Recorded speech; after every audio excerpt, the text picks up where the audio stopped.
So for a while now, I've been on the market hunting, looking for a soundbar that would deliver not only on my needs, but also giving me the latest and greatest that a soundbar can offer. From Sonos to Bose to almost every soundbar from Samsung, TCL, I looked everywhere. And I finally found the soundbar that I am looking for, and I finally was able to get my hands on it and use it extensively, which is why this video took longer than expected.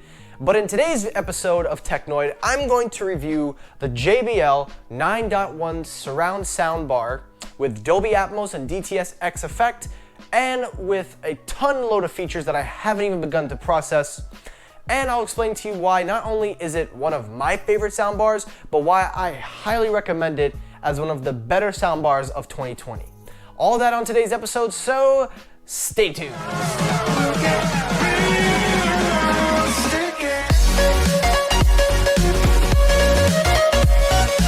What's happening, everybody? Michael here. Welcome back to Technoid. Now, I apologize for the high angle that you're seeing on your screen. Truth be told, I really don't have a person to help me film, so I had to make do with an old camera trick my uncle taught me. Sorry if it's too high for your liking, but welcome back, everybody.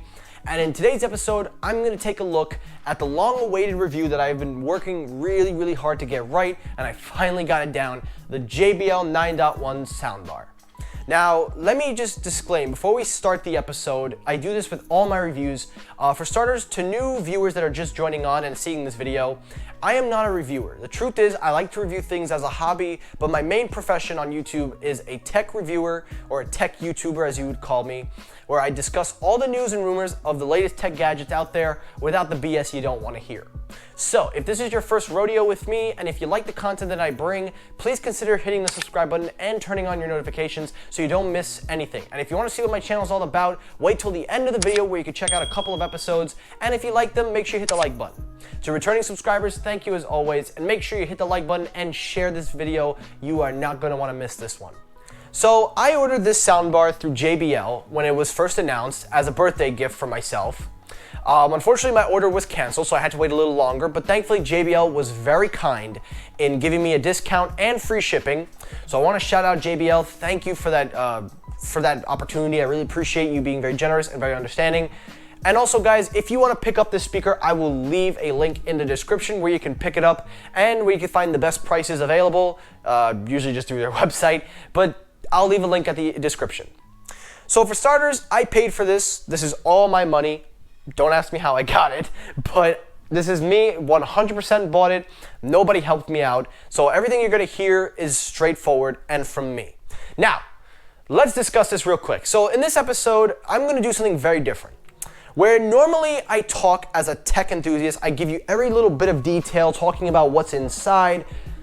I'm gonna do something a little different with this one. Instead of going into tech details like sometimes I normally do, I'm gonna do this review as an average consumer. I'm gonna talk to you as an average user that has used this extensively for movies, for gaming, for music listening, whatever. I'm gonna speak to you guys as a consumer who paid the full price and whether I recommend it or not. So we're gonna tune out the tech enthusiast part in me and we're gonna crank up the consumer report. So, with all the disclaimers and everything out of the way, let's get it going. So, with all my reviews and everything I do, the first thing we do is an unboxing. Now, I will say this unboxing took a little bit of time as I was really unfamiliar with how these work, but with some extensive patience, and also my mom helping me, by the way. Shout out my mom. She was so fun to film this with. We got it out. So inside the box, you get your soundbar. Now, the soundbar comes nicely wrapped and protected along with its 10-inch subwoofer. You also get its 2 rear wireless stereo channels that come separate, and I will explain in the video what I mean by that. You also get an HDMI cable to plug into your TV. I'll explain everything. You get 2 power cords, one for the speaker and one for the subwoofer, and you get a bit of accessories. In terms of accessories, you get the base where you can install the channels on your wall should you choose to hang them up when you watch a movie. You also get a couple of other things in the box. And lastly, the whole guide, the remote control. Now this little bad boy, I'll explain a little bit more, but first, let's talk the soundbar. So I'm gonna give a little tech background on this and then we'll get right to it. So the soundbar comes like this. The finish is black, it's all black, but really the detail and the instrument is inside of this thing. This thing is set up phenomenally. Now, inside of the soundbar, there are 4 oval-shaped mid-range drivers that are facing forward, so they're right here. And then arranged at the front of the 3 are the channels for the surround. So at the top here, you have here as well. Then on the top of the surface, where you're facing right in front here, you have up-firing 3 20mm sections that help to give the 2 full range drivers that are also along the sides right here on the wireless stereos to give the Atmos effect. Now, I'll explain everything about Dolby Atmos. I'll explain everything that you need to know as this review goes on. This is gonna be a long one, I'm telling you guys, so you're gonna need timestamps, so make sure you see those timestamps. But taking a look at it itself, the soundbar is arranged nicely. Not only do you have your front firing where it will be firstly immersed, but then you have your up firing to help with the Dolby Atmos and DTS:X, but then your wireless channels. Now, taking a look at the wireless channels, this is where I really want to start and the biggest positive of this thing. When you want to use the wireless channels, all you got to do is pull them out like this, and that's it. The wireless channels automatically come out like this, and they go back in very strongly with some very good magnets, if I say so myself. Taking a look at the channels themselves, they too have an arrangement. You have your front firing right here and up firing to help with the Atmos effect. And these things carry 10 hours of battery life, so guarantee you maybe the Titanic or a couple of other movies will drain this thing not as fast as you'd think. When you want to charge them, you have the option to use the cable. It does charge via micro USB, which is kind of strange considering everybody's going to USB-C, but considering that you'll be putting these things back, I don't think you're really going to care. But you have the option. If you want to put them back, all you got to do, slide them in like this, and boom. And they go back in nice and magnetic, and they charge up from there. Now the soundbar itself has a little bit of heft to it. It is not that hard to install, and it's relatively easy to maintain. Now, on the back of the soundbar is where you have your ports. So you have 2 HDMI ports, which one is labeled ARC. I will explain what that is. You have an Ethernet port in the back where you can use it to help with Ethernet connection to update its firmware and making Chromecast and AirPlay support much faster. I highly recommend that you plug it into an Ethernet. And you have your power.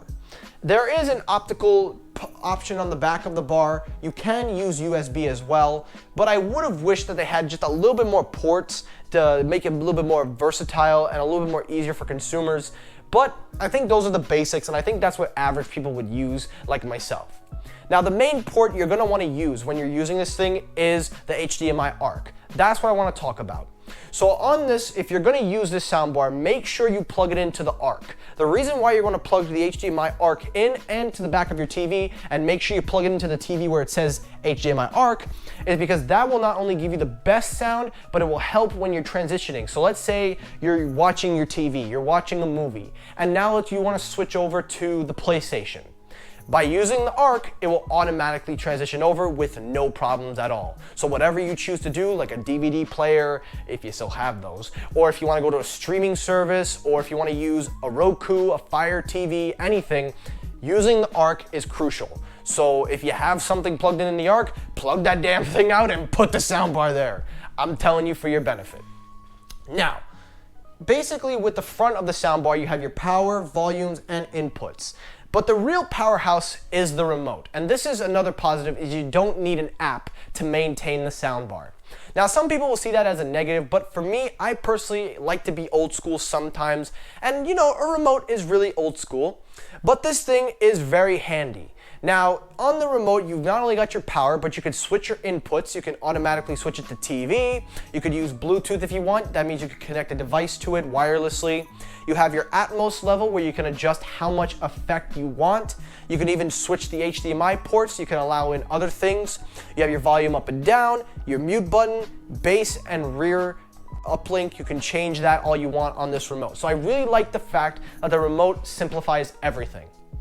It also is very interesting to note that this remote, surprisingly, is actually very compact. I honestly would have expected maybe more buttons, but these things do the job. So definitely use the remote when you're gonna wanna use this thing. Now, let's discuss the actual experience. Let's get to the nitty-gritty of this thing, is what you're watching. So now with this soundbar set up, obviously the main thing is Dolby Atmos and DTS-X. Now, before I talk about Dolby Atmos and explain its purpose and everything that you need to know, I would like to point out that this soundbar does support Dolby Vision audio and Dolby Atmos. So whenever something is playing here that supports Dolby Vision, it will help support with the soundbar so you get the best experience. But let's extensively discuss Dolby Atmos. What exactly is it and why is it important with this soundbar? The whole idea of this is to give you a 3D sound effect. So by using the up-firing speakers, it helps to use your platform, your house, your rooftop, or ceiling, whatever you want to call it, and it uses the level to help drive the audio down. So that way when you're watching a movie, not only will it feel like a 3D sound effect, but you can hear it from other angles, you can hear it from above, you can hear it from below. It feels like a dome that traps you in and you hear everything like 360 degrees. Now, from my experience, I've only watched a few movies that are in Dolby Atmos, most notably Godzilla, King of the Monsters, and a couple of others. But when I'm watching them with the Dolby Atmos and Dolby Vision, this thing is incredible. The amount of detail, that's where we're gonna get to sound quality after, but the amount of quality that these things produce with the Dolby Atmos enabled. Not only does it feel so surreal. It feels almost like, if I had to put it into words, it feels like you're in a movie theater. That's the whole idea, but this thing does it so well. Now, there are a couple of times where the Atmos effect doesn't directly hit me, but that is all based on your ceiling, and that's based on where you place it. So, best thing to do when you get this thing out of the box is something they call a calibration. Now, the calibration test is automatically right here. All you gotta do is press that button and the speaker will send out some signals. What this does is it does a two-test signal. The first test will help to give you the far field, so by sending pulses from the front speaker to get an idea of your room. The second test is the up firing. It will help to determine your ceiling height and determine where is the best level to get the sound driven to you. Now, because I'm facing this way, when I did the test, not only did it shoot out towards my bed, shooting where I would get the most sound, but then with the up firing and the side channels, it helped to feel my environment and it uses it to produce the best sound. So I highly advise you to use the calibration on this thing. Now let's get over to the sound quality real quick and then a couple of other details before I end this video because we're really making some progress. So the way we're gonna do the sound quality is I'm gonna break it up into categories. We're gonna start with movies, we're gonna start with gaming, and then music. So starting with movies, which is the main deal with this soundbar, everything just sounds great. The detail is there, it is reasonably calibrated, and it honestly sounds great. The bass is phenomenal. That 10-inch subwoofer, depending on how much you like your bass, depending on how much you like your clarity, this thing rocks. The 10-inch subwoofer is massive. Not only does it rumble the whole place, but it does it so well. And it's automatically synced with the soundbar, giving you not only the best sound from vocals to music to everything. Now again, this is without Dolby Atmos because what you're watching needs to be Dolby Atmos compatible. So most of the time you're not going to be using Dolby Atmos when you're watching something on Netflix or you're watching something like, let's say, maybe Hulu. But the sound quality with movies is phenomenal. When it comes to gaming, that is my personal favorite. That is where it gets even better. Now, as a gamer, I like to play PlayStation, and normally when I play a couple of games. So what you're watching is me playing with as much sound quality as you can. Now, I did 3 games. The first one is Spider-Man. Now, Spider-Man felt so much better with this soundbar. Not only do you feel the impact when Spider-Man punches his opponents, but you feel the wind, you could hear it, you could hear the details with the stereo channels that he's swinging through the city, and it just feels like you're watching the movie. When you're playing a game like NBA 2K20, you're also, again, you hear the footsteps on the court, the basketball dribbler, you hear the commentary, the footsteps, it is amazing. It elevates the game level to its max. But my favorite has to be UFC 3. When I'm playing UFC 3 and I'm playing online with guys, this thing is awesome. Not only does it feel like I'm watching a pay-per-view, but it feels like I'm there. I hear the punches, I hear the audience, I hear everything, and the subwoofer backs it up. So when it comes to gaming, this thing is awesome. Now, when it comes to music, that's another story. Now, thankfully, this soundbar is equipped with Chromecast support and AirPlay support. So if you have either iOS or Android, this thing has got you covered. And I think that's the best way to listen to music is through one of those platforms. And let me explain. When I use the soundbar when watching on my TV software with Spotify, it sounded very bass heavy. It didn't feel like music. It felt more like it was trying to watch a movie. But when I used it with AirPlay, it was a whole other experience. The vocals were emphasized, the instruments were there, and the bass was toned down. So it sounded more brighter and it sounded nicer. And Chromecast gave me the same significance. And I feel that if you're gonna listen to music, use Chromecast or AirPlay. That is your best friend. Don't use it with the TV, unless of course you have Apple TV or something else. So overall, on a real level, what do I think of this soundbar? Well, let me get the positives out of the way. The first positive is the sound quality. This thing is phenomenal. JBL has really nailed it. And knowing JBL as a signature sound company, you're gonna get the best from them. Number two, the wireless stereo channels are amazing. It is a relief. I don't have to run any wires. I don't have to worry about placing them anywhere. So the wireless stereo channels are a big positive. The next positive is the remote. It is the ultimate guide to this thing, and it definitely makes it a lot more simpler for most people. And another positive that I have is the way that it has it set up. Now, normally there should be an EQ where you can change it to what you're listening to, but for some reason, in my experience, when I'm watching a movie and then switching over to YouTube or switching over to music, it automatically changes its EQ. I don't know if that's a feature or if maybe it's just my ears tricking me or whatever, but I like that fact that I don't have to manually change the EQs. Now, there are some negatives, which being that there should be some EQ options. I kind of wish. I do wish there was an app support for newer generations like myself that use their smartphone, so that way you can manually change a couple of things here and there that you can't do on the remote. I do find that sometimes it can sound muddy, the soundbar itself, when you're watching certain content. So you gotta have to take into consideration there is gonna be some significant difference in sound depending on what you're watching.